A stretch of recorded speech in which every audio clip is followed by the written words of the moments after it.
Hurricane Harvey, the storm that would not leave. August 25, 2017, around 10 p.m. Central Daylight Time. The northern end of San Jose Island, just east of Rockport, Texas. Hurricane Harvey comes ashore as a Category 4 hurricane, with sustained winds of 130 miles per hour and a central pressure of 937 millibars. It is the first Category 4 hurricane to make landfall in the United States since Hurricane Charley in 2004. Along the Middle Texas coast, the first disaster is wind. Rockport, Fulton, Port Aransas, Aransas Pass, Refugio, and the communities around them are struck by the violent inner core of a major hurricane. Roofs are torn from buildings. Walls fail. Power poles bend and break. Boats are lifted from the water and carried inland. Observation equipment stops transmitting before the strongest winds arrive, meaning some of the most destructive gusts are never fully measured. The eye crosses the coast in darkness. 3 hours after the first landfall on San Jose Island, Harvey crosses the Texas mainland again near the northeast side of Capano Bay, slightly weaker but still extraordinarily dangerous. By sunrise, the storm is moving inland. Its winds begin to fall. Within roughly 12 hours, Harvey weakens below hurricane strength. The eye becomes less organized. The familiar number beside the storm's name begins to decline. To anyone watching only the wind category, the danger appears to be fading. But Harvey is not ending. It is changing. The wind catastrophe along the coastal bend is becoming a rainfall catastrophe across southeast Texas and western Louisiana. And this second disaster will be larger, longer, and for many communities, more difficult to escape. Harvey slows. Then it begins to wander. The center does not sit directly over Houston. Instead, it loops slowly across the Texas coastal plain, drifts back toward the water, and remains close enough to the Gulf to keep drawing enormous quantities of tropical moisture inland. The storm that arrived as a Category 4 hurricane becomes something the Saffir-Simpson scale was never designed to describe. Its winds weaken, its rainfall does not. Over the coming days, highways will disappear. Bias will rise beyond previous records. Reservoirs built to protect Houston will fill to levels never seen before. A chemical facility will lose power, backup power, and the cooling systems needed to prevent its products from burning. Tornado warnings and flash flood warnings will overlap across the same neighborhoods. And before dawn on August 27, a 60-year-old Houston police sergeant will leave his home and spend more than 2 hours trying to find a road through a city whose map is being erased by water. His name is Steve Perez. But to understand why that journey became so dangerous, we have to begin before Texas. We have to begin with the long and unlikely life of the storm itself. Harvey's story begins on August 12, 2017, when a tropical wave moves westward from the coast of Africa. Early on August 17, the disturbance becomes a tropical depression east of Barbados. Later that day, it strengthens into Tropical Storm Harvey and moves through the Windward Islands. Then the system falls apart. Strong wind shear disrupts its circulation. On August 19, Harvey degenerates into an open tropical wave over the Caribbean Sea. The National Hurricane Center stops issuing regular advisories because, for the moment, Harvey is no longer a tropical cyclone. But the remnants survive. They continue westward across the Caribbean, cross the Yucatan Peninsula, and enter the southwestern Gulf of Mexico on August 22. On August 23, over the Bay of Campeche, the circulation reforms. Harvey returns as a tropical storm. The National Hurricane Center resumes advisories and issues watches for much of the Texas coast. The forecasts already warn that the system could bring dangerous wind, storm surge, and very heavy rainfall, and that its movement may slow dramatically after landfall. Then Harvey intensifies with alarming speed. The Gulf is exceptionally warm. Vertical wind shear is relatively low. Moisture surrounds the system. An eye forms and becomes increasingly distinct. Harvey becomes a hurricane on August 24. By midday on August 25, it reaches major hurricane strength. Within another 12 hours, it intensifies from Category 2 to Category 4. Over 48 hours, Harvey's maximum winds increase by roughly 75 miles per hour. The models had recognized that the storm could strengthen, but the speed and final magnitude of that intensification were difficult to forecast. The track forecast was remarkably accurate, identifying a landfall north of Corpus Christi more than 2 days in advance. The intensity forecast was far more challenging. Harvey reaches its greatest strength almost exactly when the coastline runs out beneath it, and yet the most consequential part of the storm's history begins after the eye crosses land. Every tropical cyclone is carried by the atmosphere around it. Meteorologists call the larger flow that guides a storm its steering current. Winds through a deep layer of the atmosphere push tropical systems west, north, east, or eventually into the faster winds of the middle latitudes. Most storms keep moving. Some accelerate inland and weaken. Some curve toward the Atlantic. Some are pulled northward by an approaching trough. Harvey finds almost none of those exits. After landfall, the storm becomes trapped in weak steering currents between broad areas of high pressure, one over the Four Corners region and another over the northern Gulf of Mexico. The forces surrounding the cyclone do not push it decisively in any direction. Its northwestward movement stops. Late on August 26 and into August 27, Harvey makes a slow loop. Then it drifts eastward and southeastward. The center remains well south of Houston and the Beaumont-Port Arthur region. But that does not place those cities outside the danger zone. It places them beneath the wettest side of the storm. Harvey's southeastern circulation remains partly connected to warm coastal waters. Moist air continues to flow inland from the Gulf. Thunderstorms repeatedly form in bands north and east of the center and move over the same communities. Meteorologists call this training. One band follows another along nearly the same path, like railroad cars passing repeatedly over the same track.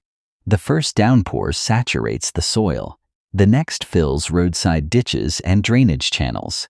The next forces creeks and bayous out of their banks. The next falls onto streets already acting as rivers. And still another band waits over the Gulf.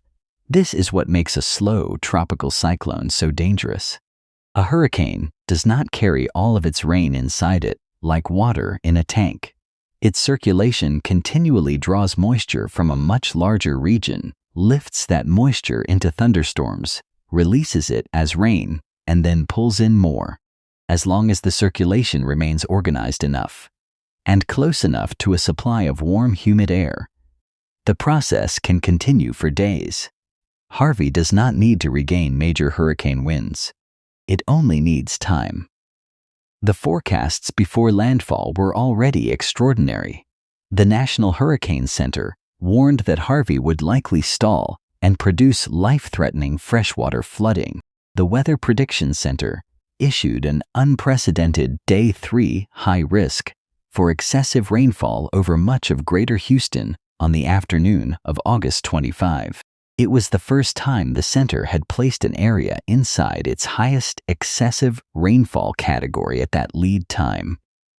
The 2017 season was also the first year the National Hurricane Center issued operational storm surge watches and warnings. Harvey became the first hurricane for which those new products were used. The warnings existed. The track slowdown was anticipated. The possibility of catastrophic rain was communicated.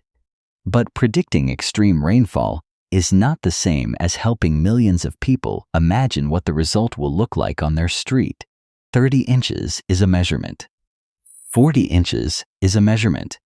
60 inches is a measurement.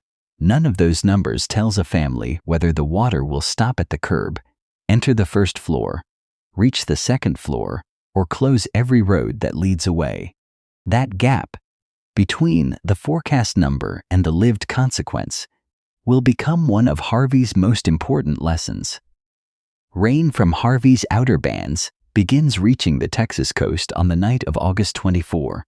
After landfall, the deluge continues by Sunday morning, August 27. 48-hour rainfall totals in parts of the Houston area are approaching 25 inches. Much of that rain falls during a devastating 9 to 12-hour period from Saturday night into Sunday morning. At 9:27 p.m. on August 26, the National Weather Service office serving Houston issues the first of 10 flash flood emergencies during the event. A flash flood emergency is not an ordinary flood warning. It is reserved for the most dangerous situations, when catastrophic flooding is already occurring or is imminent, when lives are in immediate danger, and when ordinary language is no longer enough. Bayous rise abruptly. Roads vanish. Homes begin filling. Harris County Judge Ed Emmett sends out an appeal that captures how quickly the professional response is being overwhelmed. If you have a boat, we need your help. And people come. But while water is rising from below, another hazard is forming above. Harvey and its remnants produce 52 documented tornadoes. Most occur across extreme southeast Texas and southwest Louisiana, and nearly all are weak, rated EF0 or EF1. They cause no deaths or serious injuries, but their number creates a punishing warning environment. Houston remains under tornado watches for at least 60 continuous hours. Forecasters are tracking small, fast-forming circulations inside tropical rain bands. At the same time, they are issuing flash flood warnings for neighborhoods already underwater. The safety logic appears almost contradictory. A tornado warning tells people to move to a small interior room on the lowest floor. A rapidly rising flood tells them to move upward. In some places, the tornado threat is greatest before the deepest water arrives. In others, warnings overlap. Residents hear phones sound again and again. Tornado, flash flood, river flood. While trying to determine which danger is closest and which route through the house is still safe, the storm is no longer a single emergency. It is several emergencies occupying the same space. Across the hardest-hit corridor of southeast Texas, 5-day rainfall totals reach roughly 35 inches to more than 60 inches.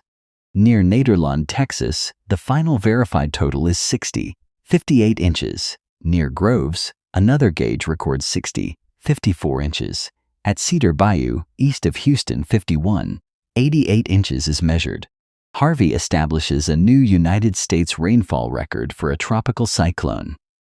Before Harvey, the continental United States record was 48 inches, produced by Tropical Storm Amelia in Texas in 1978. Harvey exceeds that mark by more than a foot.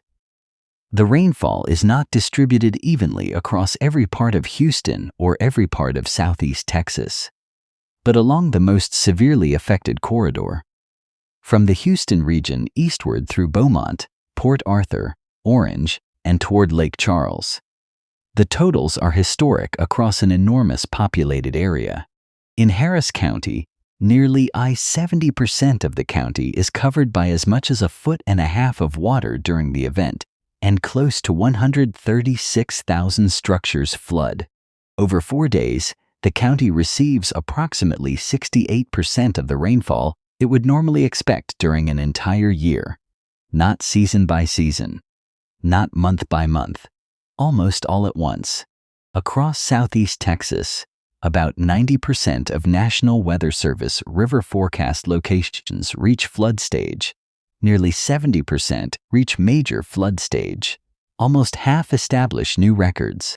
In Harris County, disastrous flooding affects almost every watershed, and roughly 57% of flood control district gauges measure record flooding. Major flooding continues at some river locations into September. road access to certain communities remains disrupted for weeks. Harvey's center is moving only slowly, but the water is moving everywhere. Houston has always lived with flood risk. The city spreads across an exceptionally flat coastal plain, crossed by bayous, creeks, drainage channels, roads, neighborhoods, industrial corridors, and vast areas of pavement. Clay-rich soils absorb water slowly after becoming saturated. Small differences in elevation can determine which street drains and which street becomes a channel. And Harvey does not arrive without precedent. Tropical Storm Allison had devastated Houston in 2001. The Memorial Day flood struck in 2015. The Tax Day flood followed in April 2016. Another major flood came during Memorial Day weekend that same year. Each event changed the local understanding of risk. Each left high water marks, damaged homes, and new projects behind. By the time Harvey arrives, many flood control improvements are already working. Projects on Sims Bayou prevent thousands of additional properties from flooding. Completed portions of Project Perez protect an estimated 10,000 properties that might otherwise have been damaged. Earlier work on White Oak Bayou reduces the number of flooded structures there by several thousand. More than 2,000 flood-prone homes previously purchased and demolished through voluntary buyouts are no longer occupied when Harvey arrives. Those successes matter. They do not stop Harvey, but they change who needs rescue. They change which homes fill with water and which do not. The existence of catastrophic flooding does not mean every protective system failed. It means the storm pushed a vast network of natural and engineered systems beyond conditions they had previously experienced, and revealed the risk that remained after earlier protections had done everything they could. Nowhere is that more visible than on the western edge of Houston. Addicks and Barker are not ordinary lakes. They are flood control reservoirs built by the United States Army Corps of Engineers in the 1940s after destructive floods struck Houston in 1929 and 1935. Their purpose is to hold stormwater temporarily and reduce the amount rushing into Buffalo Bayou and central Houston. For decades, they protect lives and property downstream. During Harvey, they fill faster and higher than ever before. Pools behind both dams begin rising on August 25. By August 28, inflows are enormous. Addicks receives water at a peak rate far above its previous record. The reservoirs continue filling even after controlled releases begin into Buffalo Bayou. Addicks ultimately reaches a record pool elevation of 1 feet, about 6.5 feet above the record set during the tax flood only 16 months earlier. For the first time in the reservoir's history, water flows uncontrolled around the north end of the Addicks spillway. Barker also rises to a record level, more than 6 feet above its 2016 mark. At their peak, the two reservoirs hold a combined 388,726 acre-feet of water. That is approximately 126 billion gallons. Enough to fill Houston's NRG Stadium about 187 times. The number is almost impossible to visualize, so imagine a stadium filled to the roof. Then another, 187 times. And all of that water is being held inside a metropolitan region where neighborhoods exist both upstream of the dams and downstream along Buffalo Bayou. Reservoir operations become a brutal exercise in competing risks. Holding water protects communities downstream, but the expanding pools inundate roads, businesses, and homes on land behind the dams, including areas beyond the property owned by the federal government. Releasing water helps lower the reservoirs, but controlled releases add flow to Buffalo Bayou, where downstream channels are already carrying local runoff and are unable to contain the combined volume.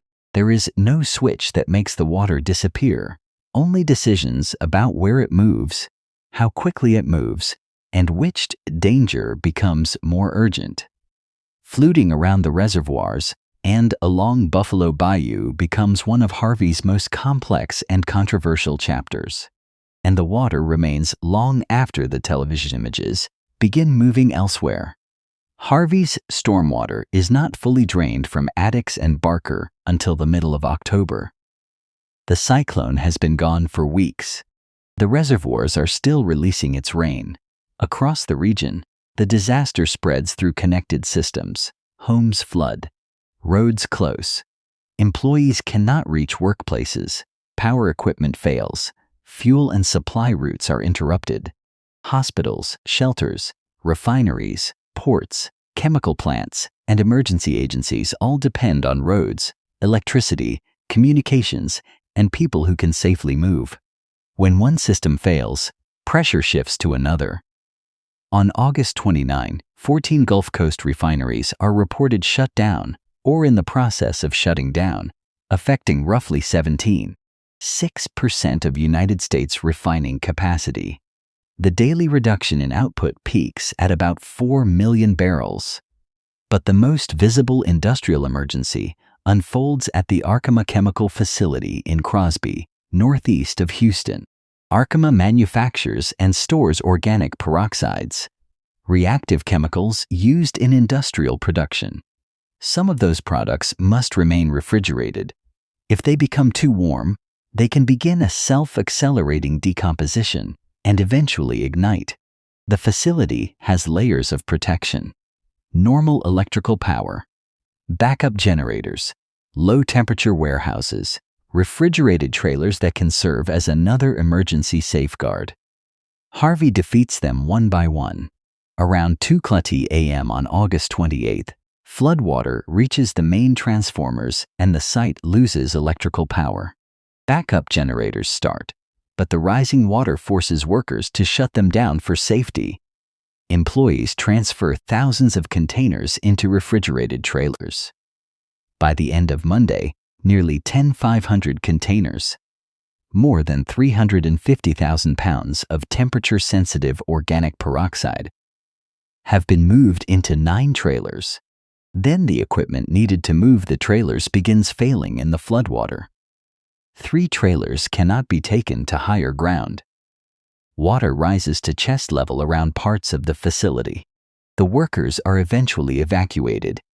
Emergency officials establish a 1.5-mile evacuation zone, moving about 200 nearby residents from their homes. On August 31, products inside one refrigerated trailer decompose and burn. 21 people seek medical attention after exposure to fumes. Additional trailers burn over the following days, and the remaining material is destroyed in a controlled burn. More than 350,000 pounds of organic peroxide combust during the incident. Residents inside the evacuation zone remain away from their homes for about a week.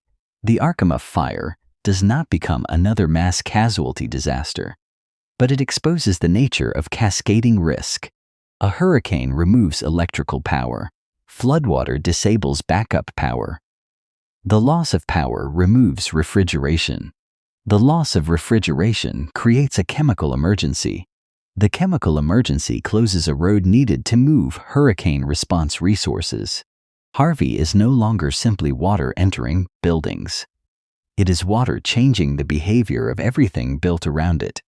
By August 27, professional emergency services are operating at a scale few cities could sustain for long. Police officers, firefighters, paramedics, the Coast Guard, the National Guard, Texas Task Force 1, federal urban search and rescue teams, and local agencies work through repeated missions. Dispatchers receive calls faster than units can be assigned. Some callers try again and again. Some post their addresses on social media. Some hang sheets from windows or signal from roofs. Official teams arrive with helicopters, rescue boats, and high-water vehicles. Then ordinary residents join them. Fishing boats, airboats, flat-bottomed boats, kayaks, personal watercraft. Some volunteers are from Houston. Others drive in from Louisiana and surrounding states. Many are described collectively as the Cajun Navy, although the civilian response is broader than any single name. Government responders and local residents conduct more than 17,000 documented water rescues. More than 30,000 people are displaced. Convention centers, churches, schools, public buildings, and improvised facilities become shelters. There are countless individual rescue stories, but they often begin the same way: a call, an address, a boat moving down a road that no longer looks like a road. The scale of the response. One reason the death toll, while terrible, is not far higher, but every rescue places another person inside the hazard, and on the morning of August 27, one officer is trying to reach the people who have already been working through the night. Sergeant Steve Albert Perez had served with the Houston Police Department for 34 years. He was 60 years old, only days away from his 61st birthday. He was a United States Army veteran. He had graduated from the FBI National Academy. Perez had spent much of his career inside a city shaped by movement, traffic, blocked roads, emergencies, special events, broken signals, and the thousands of small disruptions that can turn Houston's enormous road network into a problem requiring immediate attention. He had served with the department's mobility response team, a unit created to help keep the city moving. Before dawn on Sunday, August 27, Houston was entering the most destructive phase of the flood. At approximately 4 o'clock in the morning, Perez left home and attempted to report to his duty station in the downtown area. The official record does not describe every turn he made. It does not tell us what he could see through the rain at each intersection. It does not allow us to reconstruct every decision inside the vehicle. What it does tell us is enough. Perez spent more than 2 hours trying to find a passable route. Roads were blocked by extreme flooding. Routes that normally connected one part of the city to another no longer functioned as roads. When he could not reach his downtown duty station, Perez contacted dispatch. Following department protocol, he advised that he would attempt to report to the nearest station he could reach, in Kingwood. He never arrived. While attempting to reach Kingwood, his patrol vehicle was caught in high water near the Hardy Tollway and Beltway 8. The vehicle was washed into deep floodwater. For a time, the department did not know exactly where he was. When Perez failed to report and could not be reached, the search began. But the same water that had trapped him also prevented immediate access to the area. On August 29th, members of the Houston Police Department dive team recovered his body. He had served Houston for 34 years. He died trying to report for duty during the city's greatest modern flood disaster. There is no need to invent his final thoughts. There is no need to place words in his mouth that morning. The verified facts carry their own weight. He left home at 4. He searched for more than 2 hours. When one destination became unreachable, he followed protocol and tried another. And he continued until the water stopped him. His death also reveals one of the most lethal truths about floods. A roadway underwater cannot be evaluated by familiarity. The fact that a person has driven a road for years does not mean the road still exists beneath the surface. The pavement may have washed away. The current may be stronger than it appears. The depth may change abruptly. Darkness and rain remove the visual clues drivers normally depend on. During Harvey, most direct deaths are caused not by wind or storm surge, but by freshwater flooding. Flooded roadways are among the storm's most dangerous settings. "Turn around, don't drown" is a familiar slogan in Southeast Texas. Harvey demonstrates why familiarity with the phrase is not always enough when flood boundaries change by the minute and safe routes collapse faster than information can be updated. A city can know the rule and still lose people to the water. Late on August 27th, Harvey's center reemerges over Matagorda Bay. Early on August 28th, it moves back over the northwestern Gulf of Mexico. The storm's center never travels far offshore, no more than about 60 nautical miles from the Texas coast. Wind shear prevents major redevelopment, but the circulation continues carrying tropical moisture toward land. The focus of the heaviest rain gradually shifts east toward Beaumont, Port Arthur, and southwest Louisiana. Late on August 29, Harvey reaches a final peak as a 50-mile-per-hour tropical storm. Then a strengthening ridge over the western Atlantic turns it north-northeast. At approximately 3 a.m. Central Daylight Time on August 30, Harvey makes its final landfall just west of Cameron, Louisiana, with sustained winds near 45 miles per hour. The storm weakens over land, becomes a tropical depression later that day, moves northeastward across the southern United States, and transforms into an extratropical cyclone over the Tennessee Valley on September 1. It dissipates over northern Kentucky the following day. The cyclone ends. The disaster does not. Major river flooding continues into September. Reservoir water remains into October. Families return to homes where drywall, insulation, furniture, appliances, photographs, documents, and years of accumulated life have been submerged in contaminated water. Mold begins growing before some neighborhoods can even be reached. Recovery becomes another kind of weather system, slow, uneven, and lasting far beyond the moment when national attention moves on. The National Hurricane Center attributes at least 68 deaths in Texas directly to Harvey. All but 3 of those direct deaths are caused by freshwater flooding. Harris County records the highest number. That figure is deliberately specific. A direct death is one caused by the immediate physical forces of the storm, drowning, wind, collapsing structures, or similar hazards. Other studies and reports may include indirect deaths linked to disrupted medical care, accidents, exposure, or the long aftermath. That is why different totals sometimes appear in accounts of the same disaster. NOAA estimates damage at approximately $125 billion in 2017 currency. At the time of the official assessment, that places Harvey behind only Hurricane Katrina among the costliest United States tropical cyclones. Texas Department of Public Safety figures cited by the National Weather Service report 290,063 homes damaged statewide and 16,930 destroyed. In Harris County, more than 113,000 homes are reported damaged and 835 destroyed.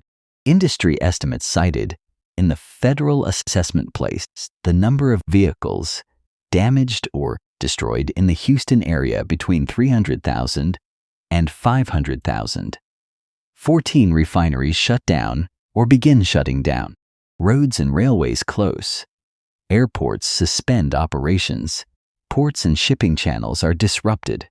But statistics are a map, not the place itself. They cannot measure a child waiting on a roof. They cannot measure the sound of water moving through a dark house. They cannot measure the dark house.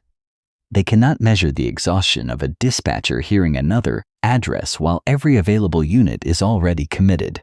They cannot measure a family opening the door after the water falls and realizing that the recovery will take months or years. And they cannot reduce Steve Perez to one line in a casualty table. Harvey also exposed a basic weakness in the way hurricanes are commonly understood. The Saffir-Simpson hurricane wind scale measures maximum sustained wind speed. It does not measure rainfall. It does not measure freshwater flooding. It does not measure the size of the population beneath a rain band. It does not measure how long a storm will remain near one place. It does not measure what happens when reservoirs, roads, power systems, chemical facilities, hospitals, and emergency agencies are all stressed at the same time. Harvey is a Category 4 hurricane at landfall. But by the time Houston experiences its most catastrophic flooding, Harvey has weakened to a tropical storm. The category falls. The danger grows.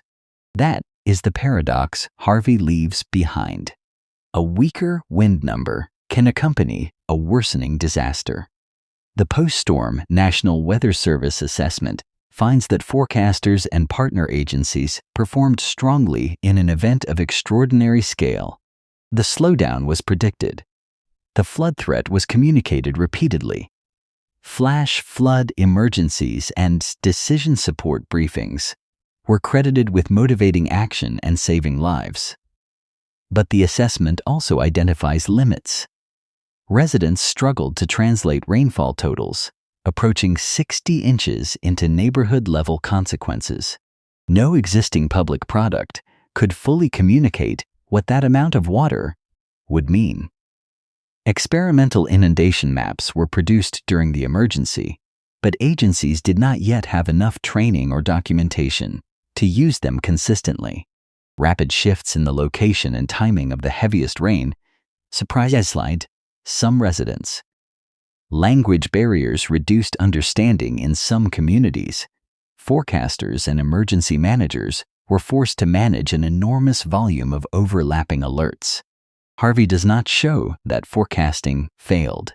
It shows that even a technically successful forecast can leave a communication problem when the event lies beyond most people's experience. A number can be correct and still fail to create the right picture in the mind of the person who must act. The years after Harvey produce major investments and difficult arguments about what protection can realistically achieve.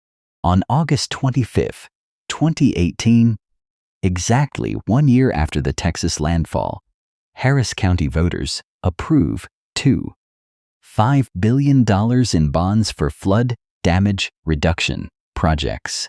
The program supports improvements to bias and drainage channels, infrastructure repairs, property acquisition, planning, and other recovery and resilience efforts. The reservoirs, too, remain at the center of long-term studies about residual risk, change development, and future flood protection. No project can erase Harvey. No reservoir can eliminate all flood risk. No map can promise that a line drawn from the last storm will contain the next one. But Harvey also proves that mitigation matters. Thousands of properties avoid flooding because of projects completed before 2017. Thousands more remain vulnerable. Both facts are true at the same time. That may be the most honest lesson infrastructure can offer. Protection is not the absence of risk. It is the reduction of consequences. And every consequence avoided is a family that does not need a boat at the door. In April 2018, the World Meteorological Organization retires the name Harvey from the Atlantic hurricane list. The name will never again be assigned to an Atlantic tropical cyclone. Storm names are retired when death and destruction make their reuse inappropriate. It is meteorology's formal way of acknowledging that a name has become inseparable from a disaster. But communities remember in less formal ways. Through high watermarks on buildings, through rebuilt schools and churches, through vacant lots where flood-prone homes once stood, through elevated houses beside houses that were not elevated, through drainage projects that continue long after the cameras leave, through families who divide their lives into before Harvey and after Harvey, and through the people who moved toward the water when others were trying to escape it, the Coast Guard crews, the National Guard teams, the firefighters and paramedics, the police officers and dispatchers, the hospital workers, the shelter volunteers, the neighbors with boats, the strangers who formed rescue teams because someone on a roof needed them to become one, and Sergeant Steve Perez. The Houston Police Department's mobility response team would later continue its work guided by a phrase associated with him: "We've got work to do." It is a simple sentence, but in Houston after Harvey, it carries the weight of a man who spent more than 3 decades serving a city built around movement, and who kept trying to reach that city when movement itself had become almost impossible. Harvey did not break the laws of the atmosphere. It showed what those laws can produce when a tropical cyclone loses its steering current, remains connected to a deep supply of Gulf moisture, and releases historic rainfall over millions of people. It showed why wind category can never tell the full story. It showed why a familiar road can become lethal. It showed how a flood can become an industrial emergency, a transportation emergency, a medical emergency, a shelter emergency, and a communication emergency at the same time. It showed that flood control systems can save thousands of properties and still be overwhelmed in other places. It showed that a correct warning is only useful when people can understand what it means for them. And it showed something else. When formal systems reached their limits, people built temporary systems out of boats, radios, phone messages, social networks, local knowledge, and trust. The storm lasted for days. The water remained for weeks. The recovery lasted for years. Some parts of it are still unfinished. But every rescue began with the same decision. Someone learned that another person needed help and chose to move toward them. Every storm eventually ends. What remains is the record it leaves behind, the systems it forces people to reconsider, the lessons communities are willing to learn, and the names of those who showed up when the safest choice would have been to turn away. Steve Perez was one of those names. Take care of one another. If this documentary moved you, and if you believe the people who served during Hurricane Harvey deserve to be remembered, please leave a like and subscribe to the channel. Your support helps us continue researching and telling the true stories behind the world's most consequential disasters.